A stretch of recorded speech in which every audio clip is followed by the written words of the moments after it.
Most Americans don't fear death. They fear running out of time. They fear working until their bodies give out, only to discover they can't afford to stop. This isn't how it was supposed to be. For most of the 20th century, there was a promise. It was so deeply embedded in American life, it was rarely spoken aloud. You work hard, you follow the rules, you pay into the system, and when your working years are over, the country you helped build will allow you to rest, not with wealth, but with dignity. That promise shaped generations. It shaped careers, families, entire lives. Today, that promise is breaking, quietly, unevenly, and without any formal announcement. Millions of Americans are now entering their 60s and 70s, asking not when they'll retire, but if they ever can. This isn't a story about personal failure or people who didn't plan. It's about how retirement, once a normal stage of life, is becoming a privilege, and how we got here without ever voting for it. The whole idea of retirement is surprisingly modern. For most of history, you simply worked until you couldn't. Your survival depended on family, charity, or just plain luck. Old age wasn't protected, it was endured. The concept that a society should guarantee rest after decades of labor isn't ancient, it's a modern and fragile invention. In the US, retirement as we know it was born out of necessity, not generosity. By the early 1900s, factories were full of aging workers who were less productive, and poverty among the elderly was becoming a crisis. The Great Depression shattered the myth that hard work alone guaranteed security. Millions who did everything right lost everything. In response, the government made a radical choice. In 1935, Social Security was signed into law. It wasn't designed to make anyone rich. It was designed to prevent mass poverty and stabilize society. The message was powerful. If you work, the nation won't abandon you when you're old. Retirement was framed not as a handout, but as earned, delayed compensation. For the first time, stopping work became a normal expectation. After World War II, this promise expanded. This was the golden age of retirement. Millions of workers got pensions, guaranteed monthly payments for life. Healthcare was cheaper, housing was affordable, and debt was low. The system wasn't perfect. It excluded many, but for those inside it, it worked. It felt stable. Retirement became a moral contract. Work was a contribution to the nation, and retirement was the nation honoring that contribution. Parents told their kids, "Work hard now, so you don't have to later." Employers told workers, "Stay loyal, we'll take care of you." It was a shared understanding, a national belief. Then, the quiet unraveling began. In the 1970s, economic shocks hit America. Corporations started seeing long-term promises like pensions, not as a cost of doing business, but as a liability. Loyalty became expensive. Stability became inconvenient. A new philosophy took hold, one that prioritized shareholder value over long-term security for workers. But the promise wasn't officially revoked. It was redefined. Instead of saying, "We can no longer afford this," the conversation was reframed. You are empowered to manage your own future. Pensions were replaced with 401ks. The risk shifted from the company to you, the individual. Guarantees were replaced by markets. Certainty was replaced by complexity. On paper, this looked like freedom. In reality, it was exposure. Suddenly, your retirement depended not just on your work, but on stock market performance, hidden fees, financial literacy, and pure luck. The collective promise shattered into millions of individual gambles. This shift was so subtle, most people didn't notice what they were losing until decades later. The language changed. Guaranteed income became projected returns. Pension became portfolio, and most importantly, responsibility moved inward. If your retirement didn't work out, it was framed as your personal failure, your poor planning, not a broken system. This framing was brilliant. It prevented collective outrage and isolated people in their anxiety, allowing the dismantling to continue in silence. For most Americans, the promise of retirement didn't just disappear overnight. There was no single law that revoked it, no dramatic announcement. It just faded quietly. It vanished inside corporate memos, policy adjustments, and paperwork that most people never even saw. By the time workers looked up and noticed, the system they had trusted for decades was already gone. To really understand what we lost, we have to go back and understand what pensions actually were. A pension wasn't just a perk, it was a promise, a guarantee. If you worked for a company for a set number of years, that company promised to pay you a steady income every single month for the rest of your life. It didn't matter if the stock market crashed or if you timed things wrong. You could actually calculate your future. You could plan your life with a sense of certainty. That certainty shaped everything. People stayed with one employer for their entire careers. They put up with tough years because they knew their future was secure. Loyalty was rewarded with stability. Back in the 50s and 60s, more than half of all private sector workers had a pension like this. In big industries like manufacturing and utilities, it was just the norm. Retirement wasn't a gamble. It was a destination you knew you could reach. So what happened? From a worker's point of view, pensions were protection. But from a corporate perspective, they were a long-term liability. And liabilities, especially in a changing economy, become inconvenient. As globalization heated up in the 70s and 80s, companies faced intense new pressures. Competition soared, profit margins shrank, and investors demanded higher and higher returns every single quarter. Suddenly, pensions, once a proud symbol of stability, looked like a giant weight on the balance sheet. They tied companies to former employees for decades. They required complex, long-term financial planning. They limited a company's ability to be flexible during a downturn. Executives started asking a very dangerous question. Why should we be responsible for people who do uneven work here anymore? The solution wasn't to just get rid of pensions all at once. That would have caused a massive public outcry. Instead, they were phased out, slowly and silently. New hires were put on different plans. Existing pensions were frozen, their benefits capped. Companies offered early retirement packages to shrink their long-term obligations. By the time most people realized that pensions were an endangered species, they were already practically extinct. And what replaced them?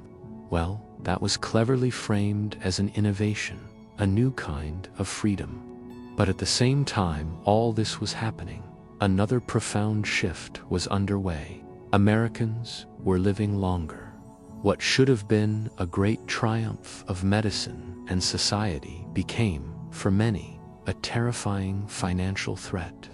A longer life meant more years trying to get by without a steady income. Healthcare costs, which naturally rise with age, began to skyrocket. Savings that were once meant to last a decade or so now had to stretch for 20 or even 30 years. The system was built for a much shorter lifespan, and it wasn't redesigned nearly fast enough to keep up. Instead of adapting as a society, the burden shifted, once again, onto the individual. Work longer, save more, retire later. The finish line kept moving further and further away without any official announcement. If you ask older Americans today what they fear most, it's often not death. It's running out of money while they're still alive. It's losing their independence. It's becoming a burden on their families. This quiet fear shapes everything. People delay retirement even when their health is failing. They go back to work after they've already retired, taking physically demanding jobs at an age once reserved for rest. Not because they want to, but because the alternative feels so much more dangerous. This isn't a story about a moral failure. It's a structural one. Officially, the idea of retirement still exists. Social Security still sends out checks. We still talk about the golden years. But beneath the surface, the reality has completely changed. Retirement is no longer a shared American expectation. It's become a stratified outcome. Some retire in comfort, others just barely scrape by, and a growing number will simply never stop working. And the dividing line isn't about how hard you worked it's about where you were positioned in a system that was changing right under your feet. This isn't a story about blaming individuals or being nostalgic for a perfect past. It's about tracing how a collective promise slowly and quietly transformed into a personal risk, and what that means for millions of us today. This isn't some story about the future. It's a story about the present one that so many people are living through right now in silence. For most Americans, the promise of retirement didn't just vanish overnight. It wasn't taken away by a single law, and it wasn't announced in some big, dramatic speech. There were no riots, no giant headlines. Instead, it just faded away, slowly and quietly, hidden inside corporate memos, complicated paperwork, and policy changes that most people never even saw. By the time workers realized what was happening, the system they had trusted for their entire lives was already gone. To really grasp what we lost, we need to go back and understand what pensions actually were. A pension wasn't just a perk. It was a promise, a guarantee. If you worked for a company for a certain number of years, that company promised to pay you a check every single month for the rest of your life. This income didn't depend on the stock market. It didn't depend on when you retired. And it certainly didn't depend on you being some kind of investment genius. You could look into your future and actually plan.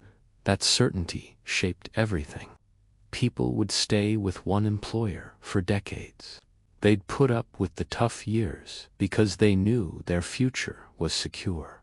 Loyalty was rewarded with security. Back in the 1950s and 60s, more than half of all private sector workers had a pension. In industries like manufacturing or for government contractors, it was just the standard. Retirement wasn't a gamble. It was a destination you could count on. So why did corporations turn their backs on pensions? Well, from a worker's point of view, a pension was protection. But from a company's perspective, it was a long-term financial obligation. And as the world changed, those obligations started to feel inconvenient. As globalization heated up in the 70s and 80s, American companies faced fierce new competition. Profit margins got tighter. Wall Street investors started demanding higher and higher returns, quarter after quarter. Suddenly, pensions, which were once a sign of a stable, paternalistic company, looked like a massive liability on the balance sheet. They tied companies to former employees for decades, required complex financial forecasting, and limited a company's flexibility when times got tough. So, executives started asking a dangerous question. why are we still responsible for people who don't even work here anymore? The solution wasn't to just get rid of pensions all at once. That would have caused a massive public outcry. Instead, they phased them out quietly. New hires were offered a different kind of plan. Existing pensions were frozen, meaning you couldn't earn any more benefits. And what replaced them was cleverly framed as empowerment and innovation. This is where the 401k comes in. In the late 70s and early 80s, this new retirement plan started gaining traction. It was originally meant to be a little something extra, a supplement to a pension, but it very quickly became the replacement, and the sales pitch was incredibly seductive. It was all about you. You control your own money. You choose your investments. You own your future. But hidden beneath that empowering language was a massive transfer of risk, from the corporation straight to the individual worker. With a pension, the employer took on all the investment risk. With a 401k, that risk became yours. With a pension, your income in retirement was guaranteed. With a 401k, it was completely uncertain, dependent on the whims of the market. This wasn't just a small, technical change. It was a fundamental redesign of the entire concept of retirement. And most people didn't understand the trade-off they were making until it was far too late. Suddenly, everyday people were expected to become expert investors. Managing a 401k is incredibly complex. You have to understand markets, fees, asset allocation, inflation, and all sorts of other financial jargon.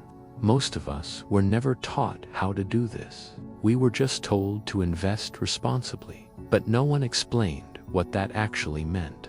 We were handed complicated fund menus filled with options we didn't understand. And those funds were often loaded with hidden fees that quietly ate away at our returns year after year. Think about this. Two people could contribute the exact same amount of money for their entire careers and end up with radically different retirement outcomes, purely based on luck and timing. If you happened to retire during a bull market, you were golden. But if you retired right after a market crash, you could lose everything. Retirement became a lottery. Now, supporters of this new system always talk about choice and flexibility. But what is flexibility without security? It's just a nicer word for uncertainty. The truth is, most workers never chose this system. It was chosen for them. They didn't opt out of their pensions. Their pensions were taken away. The language of choice was used to mask a massive loss of protection. And as that security disappeared, so did loyalty. Why would you stay with one company for 30 years if they offer you no long-term guarantee? Job hopping became normal. Careers became fragmented. The old social contract, work hard for us now, and we'll take care of you later, was dissolving. And the government played a role in all of this. New policies and tax incentives were created that favored individual retirement accounts, like 401ks. Regulations were passed that made it easier for companies to freeze their pension plans. This left Social Security as the last real pillar of retirement security, but it was never designed to support people all by itself. So the message to workers became deeply contradictory. Don't rely on the government, but also don't expect your employer to protect you either. The responsibility for a secure retirement fell squarely on your shoulders, regardless of your income, your education, or your health. This shift didn't affect everyone the same way. High-income professionals, who often had access to financial advisors, could adapt. But lower-income workers, gig workers, and people with interrupted careers, often women, were left behind. The inequality we see in wages was amplified over decades in retirement savings. By the early 2000s, a new feeling had settled over America. People approaching retirement weren't filled with relief. They were filled with fear. Fear of a market crash, fear of outliving their savings, fear of a single medical bill wiping them out. And then, those fears came true. The dot-com crash in the early 2000s wiped out a generation of savings. Then the 2008 financial crisis hit, destroying millions of retirement accounts right when people needed them the most. People who had done everything right, who had saved diligently their whole lives, watched decades of hard work evaporate in a matter of months. Retirement ages started climbing, not because of some new law, but out of pure necessity. People started working into their late 60s and 70s, not because they wanted to, but because they had no other choice. What was really lost in this quiet revolution wasn't just financial. It was our relationship with time itself. Youth became a frantic rush to prepare. Middle age became a marathon of endurance. And old age, which was supposed to be a time of rest, became a period of deep uncertainty. The very idea of a finish line, a well-deserved rest, just eroded. Life became an open-ended grind. Today, millions of Americans are standing at the edge of retirement with no safety net. They didn't choose this. They didn't vote for this risk. They didn't fail to save or plan. They are the products of a system that was fundamentally changed while they were busy working inside it. Understanding this history is the first step toward demanding a future where retirement is once again a promise of security, not a gamble. For millions of Americans, the dream of a peaceful retirement isn't shattered by a stock market crash or a bad investment. It's destroyed by something far more personal: a single doctor's visit, one prescription, one unexpected diagnosis, one accident. We've been told to plan for retirement by saving and investing, but the modern American retirement system isn't just exposed to the ups and downs of the market. It's dangerously exposed to illness. And illness doesn't care about your spreadsheets. Think about it. When you plan for retirement, you try to predict your expenses: housing, food, travel. But there's a cost that no one can truly predict: healthcare. You can't budget for cancer. You can't plan for a stroke. You can't put Alzheimer's disease on a financial forecast. Yet, our entire retirement planning model is built on an assumption of stability: steady expenses, predictable withdrawals, and manageable inflation. Healthcare completely demolishes that assumption. Let's look at the numbers, and they are staggering.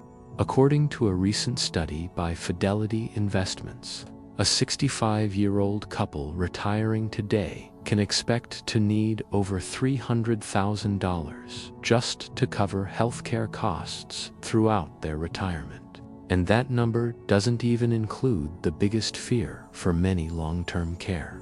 Every year, this estimate goes up. For the vast majority of Americans, that figure is simply out of reach. It's an impossible target. Now, you might be thinking, but what about Medicare? Doesn't that solve the problem? This is one of the biggest myths in American retirement. Medicare helps, there's no doubt about it, but it absolutely does not eliminate financial risk.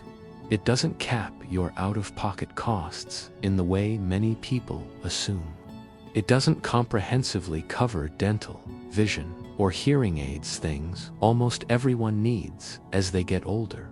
And crucially, it provides almost no coverage for long-term care.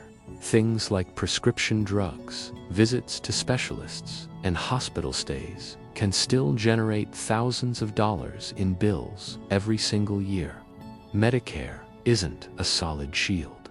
It's more like partial insulation.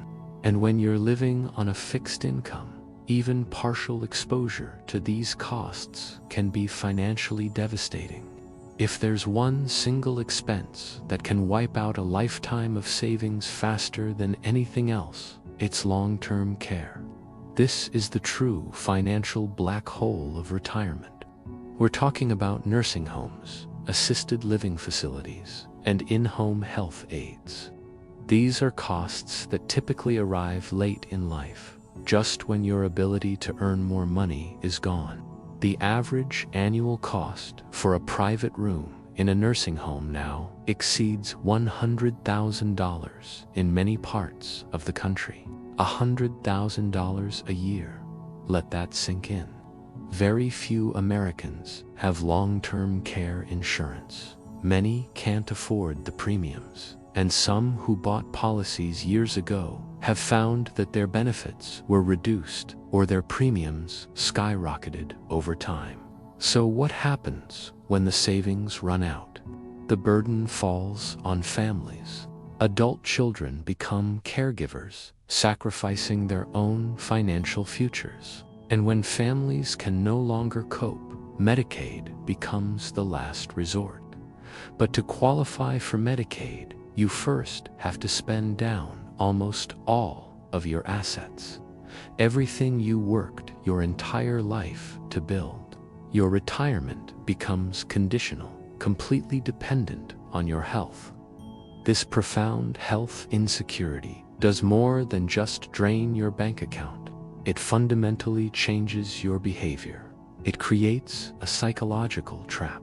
You see older Americans delaying retirement, not because they want to keep working, but because their job is their lifeline to health insurance. Health benefits become golden shackles. This is a key reason why Americans work longer than their peers in other wealthy nations. It's not because we love our jobs more. It's because leaving work is a terrifying gamble.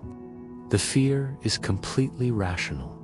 Lose your job, lose your insurance, lose control over your own life. As our population ages, chronic conditions become more common.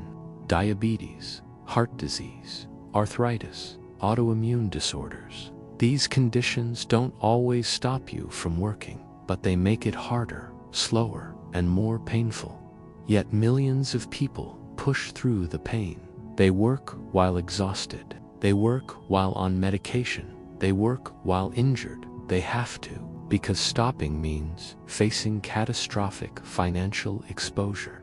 Our system silently demands a level of endurance that pushes people beyond their physical and mental limits. While some are forced to work far longer than they ever intended, others are forced out of the workforce early. An injury on the job, a mental health crisis, a degenerative condition that makes work impossible. Disability benefits do exist, but the process of qualifying is notoriously difficult, incredibly slow, and often humiliating. Many Americans find themselves stuck in a terrible gray zone, too sick to work full-time, but not considered disabled enough to qualify for support. In this limbo, their savings drain away, debt piles up, and the dream of retirement simply evaporates. Illness becomes a defining economic event of their lives. Medical debt isn't just a young person's problem. Older Americans carry medical debt at alarming rates, often from emergency procedures, hospital stays, or treatments that weren't fully covered. This debt doesn't magically disappear when you retire. It follows you into your final years, dictating your choices about everything: food, housing, even whether you can afford to fill your next prescription. We see seniors skipping medication to save money. We see them delaying necessary doctor's visits. They're forced to gamble with their own health, turning what should be their golden years into a constant state of survival mode. And the crisis doesn't just affect the person who is sick. It creates a hidden retirement killer, the burden of caregiving. Millions of Americans, most often women, leave the workforce early to care for a sick spouse, an aging parent, or another relative. When they do this, they lose their income. They lose their retirement contributions. They lose years of potential investment growth. By the time their caregiving duties are over, it's often too late. Their own retirement is no longer financially possible. Our system relies on this vast unpaid army of caregivers, and it never compensates them for their sacrifice. Beyond all the numbers, there is an emotional cost that's harder to quantify, but just as real. It's about dignity. Retirement was supposed to be a time of autonomy, a time of choice and freedom. Instead, for many older Americans, it has become a time of fear, a fear of becoming a burden on their children, a fear of medical bills that can be more terrifying than the thought of death itself, a fear of living too long. When longevity, a triumph of modern science, becomes a financial liability, you know something has gone deeply and fundamentally wrong with the system. And make no mistake, this is not an accident. The toxic link between healthcare and retirement insecurity is not a coincidence. It is the direct result of policy choices. The United States chose to build its healthcare system primarily around employment. It chose to allow market forces to dictate pricing. It chose a fragmented, complex system of coverage. These choices are what bind our health so tightly to our jobs, and our jobs to our very survival. In this system, retirement is a luxury and option available only to the healthy and the wealthy. Every single older American is forced to make the same silent, anxious calculation, whether they realize it or not. How long can I keep working before my body gives out? And the system just waits for the answer. As our population continues to age, this crisis is only going to intensify. More retirees, higher medical costs, and fewer guarantees. The promise of retirement is collapsing under the pressure of biology itself. And unlike the stock market, our bodies don't recover after a crash. The American retirement crisis isn't just a financial crisis, it's a health crisis, it's a medical crisis. It is, at its core, a human crisis. For most of the 20th century, there was an unspoken agreement in America. If you worked hard, if you stayed loyal, if you contributed year after year, you would eventually get to stop, not abruptly, not in poverty, but with dignity. That agreement has quietly collapsed. And it didn't collapse because Americans stopped working. It collapsed because work stopped paying its promise. American workers today are more productive than at any point in history. We produce more per hour, generate more value, and support more corporate profit than our parents or grandparents ever did. Yet, our wages haven't followed. When you adjust for inflation, the median worker earns barely more than they did decades ago. Productivity climbed, but pay stagnated. This wasn't an accident. It was the result of specific policies. So, where did the money go? As productivity rose, its rewards didn't vanish. They simply moved. Corporate profits soared, executive compensation exploded, and shareholder returns multiplied. But worker pay, it flattened. This shift permanently changed the math. When wages stagnate, savings stagnate. When savings stagnate, retirement becomes fragile. And when retirement is fragile, work becomes endless. many people believe that retirement failed because individuals chose the wrong jobs. But even the so-called good jobs have been hollowed out. Pensions disappeared.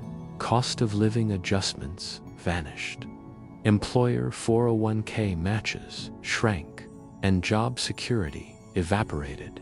What's left might look stable from the outside, but it isn't. A salary without security is not a foundation for retirement. Look around. In 1985, it was rare to see Americans over 65 in the workforce. Today, older workers are one of the fastest growing segments of the labor force. This isn't by choice. It's by necessity. Many work part-time, many work physically demanding jobs, and many keep working long after their bodies are telling them to stop. The peaceful image of retirement has been replaced by a test of endurance. And then there's inflation, the silent eraser. Even modest inflation is brutal to retirees. It relentlessly erodes purchasing power. The cost of groceries, utilities, rent, and especially healthcare goes up, up, up.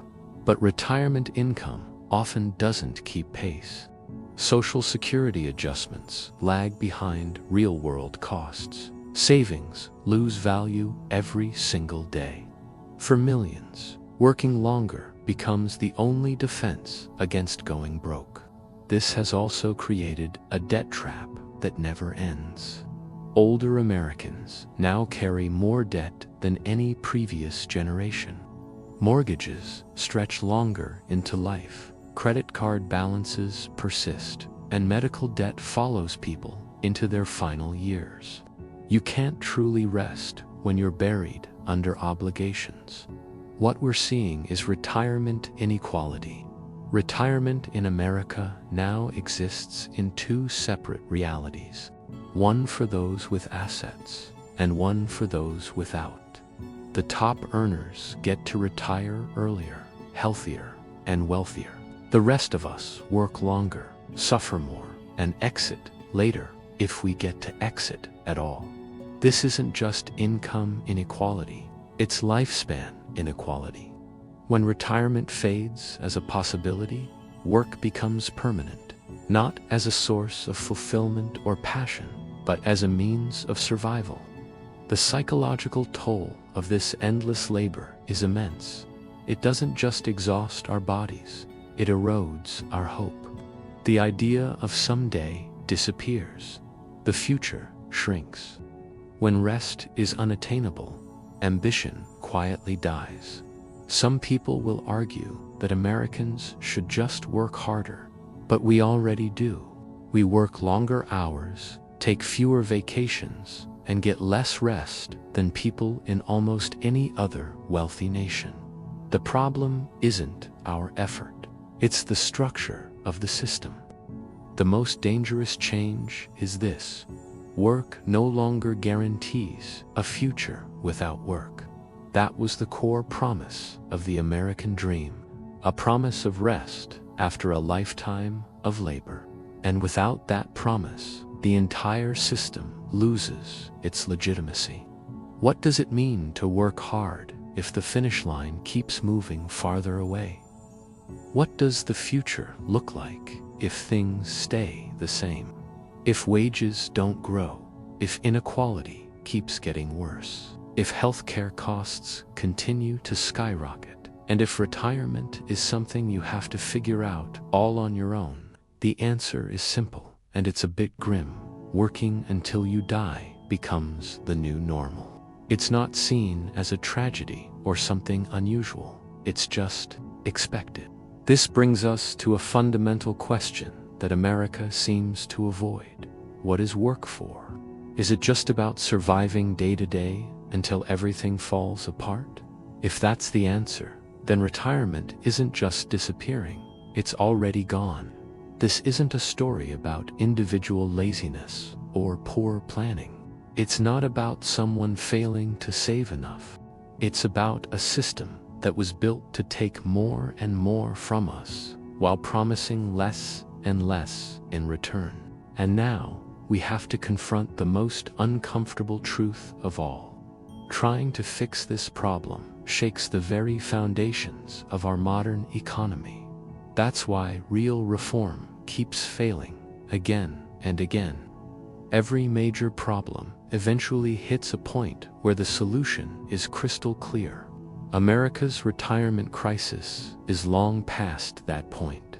The data is undeniable. The consequences are all around us. The warnings have been sounding for years, and yet nothing meaningful ever happens. This isn't an accident.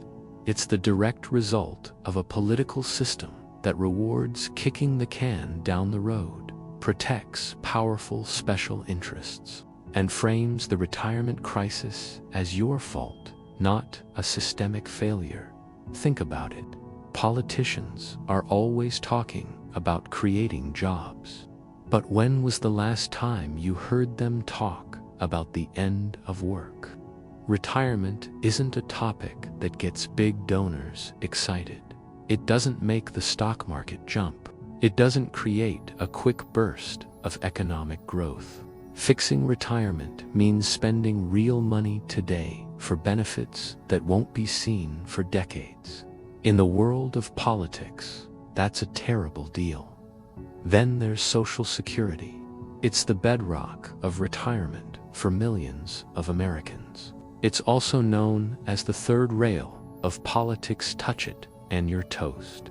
Every single administration knows there's a long-term funding problem, and every single Congress pushes the problem off for the next guys to deal with. Why? Because any change, no matter how small or necessary, can be twisted by opponents into an attack on seniors. Any adjustment becomes political poison. So, our leaders postpone, they defer, they pass the problem forward. The system gets weaker and weaker, almost silently, while the politicians just argue louder. The disappearance of pensions wasn't a natural event either. It was designed as companies got rid of traditional pensions. The responsibility for retirement was shifted from your employer directly onto your shoulders. Suddenly, 401ks and IRAs were everywhere. The stock market became the central pillar of your future security. This was a massive win for financial institutions. They collect management fees, profit from trading volume, and grow their assets under management. Retirement stopped being a guarantee and became a massive profit center. So, what would real, serious retirement reform look like? It would mean employers have to contribute more. It would mean getting healthcare costs under control. It would mean stronger protections for workers. And it would mean reducing the financial industry's ability to extract wealth from our savings. Every single one of these solutions threatens a powerful industry.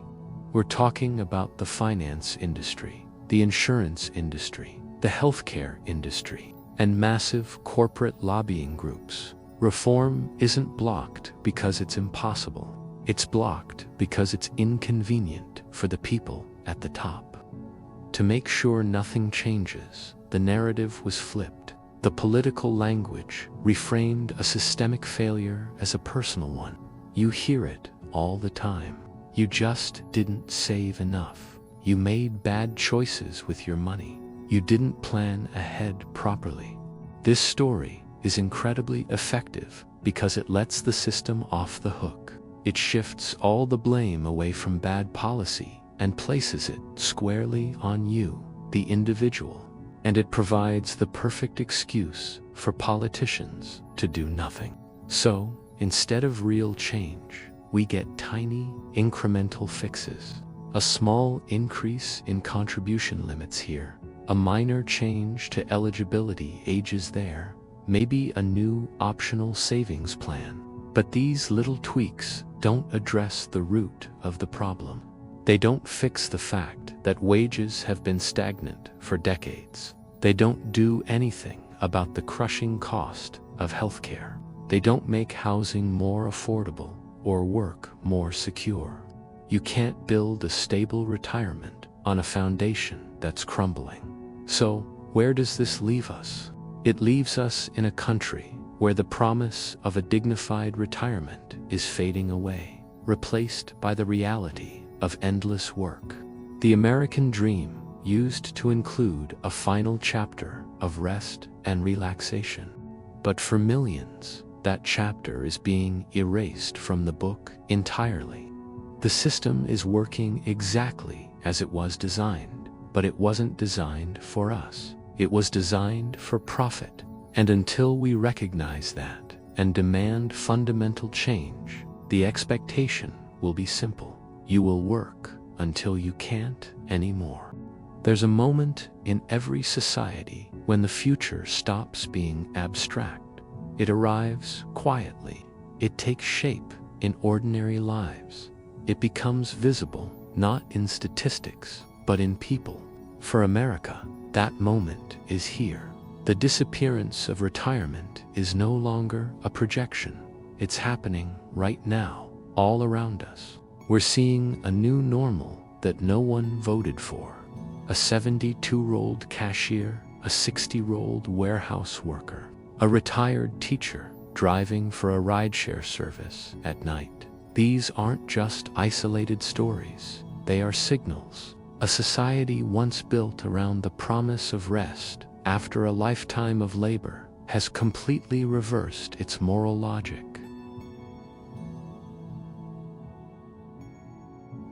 This shift isn't just about money. It's about the psychological cost of endless labor. Work shapes our identity. When people can't stop working, they can't transition into new roles, reflection, mentorship, or simply rest. Aging becomes something to hide. Exhaustion becomes the new normal. Fear of the future replaces anticipation. Retirement once signified a life of dignity. Today, it marks vulnerability. Ironically, the very people most affected by this crisis, older Americans, seem to have the least political leverage. Many are already retired and living on fixed incomes. Many are terrified of any changes that might reduce their existing benefits. So, they often vote defensively, trying to protect what little they have, rather than pushing for bold, transformative reform. This creates a political paralysis that benefits the status quo. The system thrives on this fragmentation. We see younger workers blaming older generations for straining Social Security, while older workers fear that any reforms proposed by the young will leave them with nothing. The result: nothing changes. The slow-motion crisis continues. But why is America's story so different? Many other developed nations faced similar demographic pressures. They looked at the coming wave of retirements and acted. They expanded public pensions. They took serious steps to control healthcare costs. They put policies in place to preserve a healthy work-life balance for their citizens. America, however, chose a different path. For decades, we've been told the same story about retirement: save more, work smarter, and the market will take care of you. It's a story of individual responsibility. But what if that story is a lie? What if the system isn't just failing, but is designed to let us fail? This isn't about blaming individuals. It's about exposing a crisis that has been deliberately ignored. Every single year that real reform is delayed, the damage gets worse. More workers who've played by the rules find themselves aging into poverty. Their hard-earned savings are eaten away by inflation and market volatility. We see more people in their 70s and even 80s working physically demanding jobs, not because they want to, but because they have to. The delay isn't just kicking the can down the road, it's compounding the human cost. By the time politicians are forced to act, it will be too late for millions of people who deserved a dignified rest. So why the delay? There's a silent, cynical truth in American politics. A slow, gradual collapse is politically convenient. When retirement fails for millions of people, one at a time, no single person or policy can be held responsible. The blame gets spread so thin it disappears. It's a brilliant way to avoid accountability. If the suffering is individual, the system itself is never questioned. Its failure by design diffused across an entire generation. But there's another, darker reason reform never seems to happen. From a cold economic perspective, an aging workforce is actually useful. Older workers fill labor shortages. They delay drawing on Social Security and pensions, and they keep spending money. For an economy obsessed with short-term growth, forcing people to work longer looks like a solution. But from a human perspective, it's a tragedy. We are sacrificing the well-being of our elders on the altar of GDP. This isn't an economic plan. It's a human crisis. So what would real reform even look like? It would be revolutionary. It would mean completely redefining our relationship with work. It would mean guaranteeing healthcare that isn't tied to a job. It would mean restoring the idea of collective security, where we all contribute to a system that protects everyone, not just the lucky few. And it would mean reducing our dangerous dependence on the whims of the financial markets for our basic survival. These are huge, fundamental changes, and that's precisely why they are avoided. They challenge the very core of our modern economy. The unspoken bargain that's been struck is clear and cruel. You, the worker, will work longer and harder, maybe forever. The government will offer thoughts and prayers, promising to look into the problem. The markets will continue to extract value from your labor and your savings. And real, meaningful reform will wait. It will wait until the entire system is on the brink of collapse, until the crisis becomes so vast and so painful that it can no longer be ignored. America doesn't have a shortage of solutions to the retirement crisis. It has a shortage of political courage. The end of retirement is not some unavoidable force of nature. It is a choice. It is a reality that we are tolerating every single day. This leads us to the most difficult question of all. What kind of society chooses endless work over dignified rest for its people? And what will happen to us if we continue to make that choice? The future of millions depends on how we answer. For decades, we've been told the same story about retirement. Save more, work smarter, and the market will take care of you. It's a story of individual responsibility. But what if that story is a lie? What if the system isn't just failing, but is designed to let us fail? This isn't about blaming individuals. It's about exposing a crisis that has been deliberately ignored. Every single year that real reform is delayed, the damage gets worse. More workers who've played by the rules find themselves aging into poverty. Their hard-earned savings are eaten away by inflation and market volatility. We see more people in their 70s and even 80s working physically demanding jobs, not because they want to, but because they have to. The delay isn't just kicking the can down the road, it's compounding the human cost. By the time politicians are forced to act, it will be too late for millions of people who deserved a dignified rest. So why the delay? There's a silent, cynical truth in American politics. A slow, gradual collapse is politically convenient. When retirement fails for millions of people, one at a time, no single person or policy can be held responsible. The blame gets spread so thin, it disappears. It's a brilliant way to avoid accountability. If the suffering is individual, the system itself is never questioned. It's failure by design, diffused across an entire generation. But there's another, darker reason reform never seems to happen. From a cold, economic perspective, an aging workforce is actually useful. Older workers fill labor shortages. They delay drawing on Social Security and pensions, and they keep spending money. For an economy obsessed with short-term growth, forcing people to work longer looks like a solution. But from a human perspective, it's a tragedy. We are sacrificing the well-being of our elders on the altar of GDP. This isn't an economic plan. It's a human crisis. So what would real reform even look like? It would be revolutionary. It would mean completely redefining our relationship with work. It would mean guaranteeing healthcare that isn't tied to a job.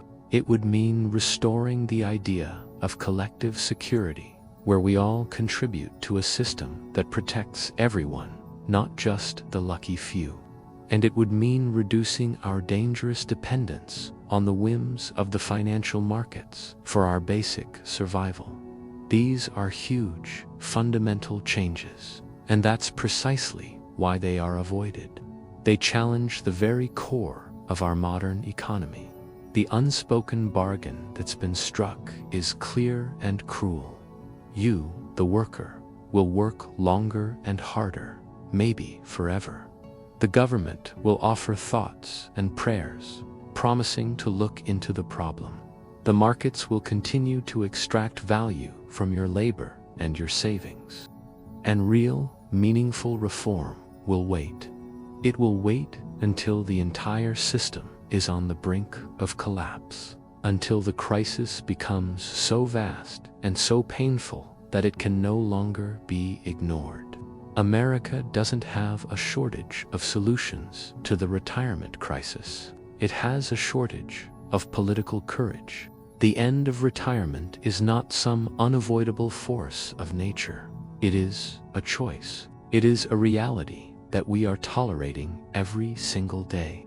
This leads us to the most difficult question of all. What kind of society chooses endless work over dignified rest for its people? And what will happen to us if we continue to make that choice? The future of millions depends on how we answer. There's a moment in every society when the future stops being an abstract idea. It arrives quietly, taking shape not in statistics, but in the ordinary lives of people. That moment has arrived for America. The disappearance of retirement is no longer a distant projection. It's happening right now, all around us. Think about it. A 72-year-old cashier scanning your groceries. A 60-year-old working long shifts in a warehouse. A retired teacher driving for a rideshare service late into the night. These aren't just isolated stories. They are signals of a profound shift. A society once built on the promise of rest after a lifetime of labor has fundamentally reversed its moral logic. For millions, work no longer has an end date. This isn't just an economic issue, it's a deep psychological one. Work shapes our identity. For generations, retirement was a natural transition, a time to step back, reflect, mentor the next generation, or simply rest. But when people can't stop working, that transition vanishes. Aging becomes something to hide, a liability. Exhaustion becomes the new normal. The anticipation of a peaceful future is replaced by a constant, low-grade fear. Retirement once symbolized dignity. Now, for too many, it marks vulnerability. What happens when rest itself becomes a luxury item? In modern America, time is becoming stratified, just like wealth. The rich retire early, enjoying decades of leisure. The middle class pushes retirement back further and further, and the working poor, they never stop. This isn't a story of economic efficiency. It's a story of moral sorting, where a person's ability to rest is determined by their bank account. This system sends a clear, brutal message. Your value as a human being is tied directly to your economic output. The moment your productivity slows, your worth diminishes. This message is corrosive. It reshapes how we see ourselves and each other. Aging becomes shameful. Depending on others becomes a sign of failure. Needing help is seen as a weakness. Society hardens, and empathy erodes. And who picks up the pieces when the system fails? Families. When the promise of retirement collapses, families become the last frayed safety net. Adult children find themselves supporting their aging parents financially and physically. Grandparents, who should be enjoying their golden years, are still working, unable to help with childcare. Households are stretched thinner and thinner, creating a quiet tension between generations. This tension isn't born from a lack of love, but from a system that has pushed families to their breaking point. America loves to celebrate the idea of resilience. We praise those who keep going against all odds, but resilience has its limits. Bodies fail, minds get tired. When an entire economy is built on the assumption of infinite human resilience, it's not strong, it's reckless. The data is already painting a stark picture. We're seeing rising labor participation among the elderly, soaring debt among seniors, and a sharp decline in confidence about retirement security across all income levels. These aren't temporary blips, they are deep, structural trends. A system without a viable exit ramp transforms the very nature of work. Employers begin to rely on a pool of older, cheaper labor. Workplaces adapt slowly, if at all, to the needs of an aging workforce. Younger workers find their own career paths blocked, competing for advancement for far longer than previous generations. The career ladder flattens, and frustration grows. The workforce gets older, but the wisdom of age isn't necessarily valued, only the continued ability to produce. Young Americans are watching all of this unfold, and they are adjusting their expectations accordingly. They don't assume they'll ever get to retire. They plan for a life of continuous work. They learn to fear aging. This fundamental shift changes everything. Major life decisions, like getting married, having children, or taking a risk on a new venture, are delayed or abandoned altogether. The future, once a landscape of possibility, begins to shrink. When a society is trapped in this kind of survival mode, it loses its cultural depth. Art, music, and literature suffer when people have no time for creativity. Civic engagement declines when there's no energy left for community. People with no time to rest have no time to imagine a better world. Retirement was never just an economic policy. It was a statement of our values. It was a collective agreement that a life of hard work deserves a period of rest, that aging deserves respect, that human beings are more than just units of labor. The slow disappearance of retirement doesn't just signal a policy failure, it signals a much deeper moral one. So, is this collapse inevitable? No. But continuing on our current path is a choice. Every year that passes without meaningful reform is an endorsement of this new, harsh reality. Our silence isn't neutrality, it's consent. What would a more humane future even look like? It would start by redefining success, not as a life of endless productivity, but as one of balance, not as delayed exhaustion, but as dignified rest, not as a struggle for survival, but as a foundation of security. A humane future would treat retirement as a core piece of social infrastructure, not a privilege for the wealthy. This conversation matters more than ever right now. Demographics are shifting rapidly. The largest aging population in our history is approaching what should be retirement age, only to find that retirement may not exist for them. This isn't a distant problem for future generations to solve. It is immediate and urgent. If we do nothing, the consequences are clear. More poverty among the elderly, greater strain on our healthcare system, deepening inequality, and the slow fragmentation of our social fabric. The cost will be paid one way or another. The real question isn't whether America can afford retirement. The real question is whether America still believes its people deserve it. Because ultimately, our systems reflect our values. And right now, the system is speaking very clearly. America didn't lose retirement overnight. It was dismantled, piece by piece, over decades, through policy decisions that favored markets over people, through the worship of relentless growth, through simple, quiet neglect, and through our collective acceptance of endless work as normal. A society is judged not by how it treats its strongest and most powerful, but by how it honors those who built it and carried it on their backs. Working until you die isn't a sign of a nation's strength. It's a sign of its failure, disguised as necessity. The future will remember whether we ignored this moment or whether we found the courage to confront it. Thanks for watching. If this conversation resonated with you, please consider liking this video and subscribing for more content like this.